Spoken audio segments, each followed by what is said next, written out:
Margaret, I enjoyed listening to you talk about the General Conference, and it brought back memories for me last time I was an alternate delegate.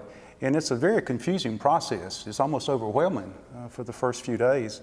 And there is a lot of lobbying. I'm sure everybody wants to have their say, but there's almost too much lobbying. And a lot of it comes from groups that are not Methodist.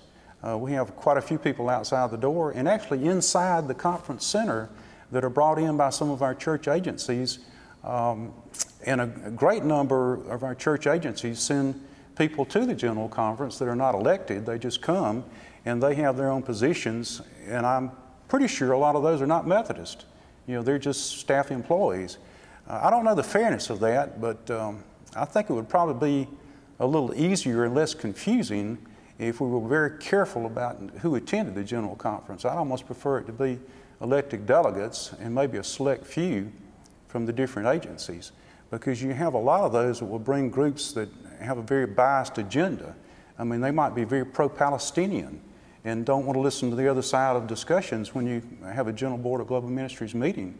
And we need to be fair. We need to be able to have both sides represented when we get into those discussions. So it's a very important thing, though, because that's the people's voice, is the General Conference. And a lot of people don't understand the structure of the Methodist Church. They think that the power is with the local minister and here and there, but it's really not. The General Conference is where it's the highest authority in Methodism, and it's composed of equal clergy and lay. The bishops don't have a vote, which surprises a lot of people. It's the lay and the clergy. They're the ones that make these decisions, and they speak for our church. Whatever is decided there, whatever is approved there, is what our church is going to do for the next 4 years. So it's important that you understand who your representatives are and that you contact them and express your feelings and your positions on the issues so that they can represent you.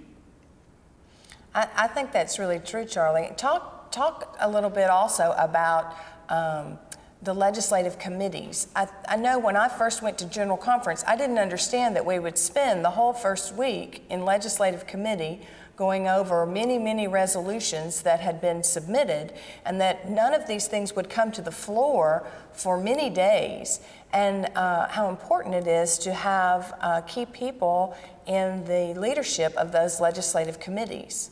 Yes, that's very important. The committees, particularly the chairman or chairwoman, control the committee. I mean, they have the power to recognize who they want to recognize, and they have the power to assign the subcommittee chairmanships to people that maybe agree with their philosophies. So returning to conference is important. Once you gain experience, you can kind of get the feel and understand how to become involved in it, because the first time around, it's very confusing. And believe me, the lobby groups have already made their plans as to how to arrange that to their strength. So we need to make sure that there is a fair representation in these committees to even bring it to the floor for a vote, because a lot of issues are killed in committee, and some of them are a lot of good issues that don't get out of there. So that is an important thing, Margaret. Thank you for bringing that up.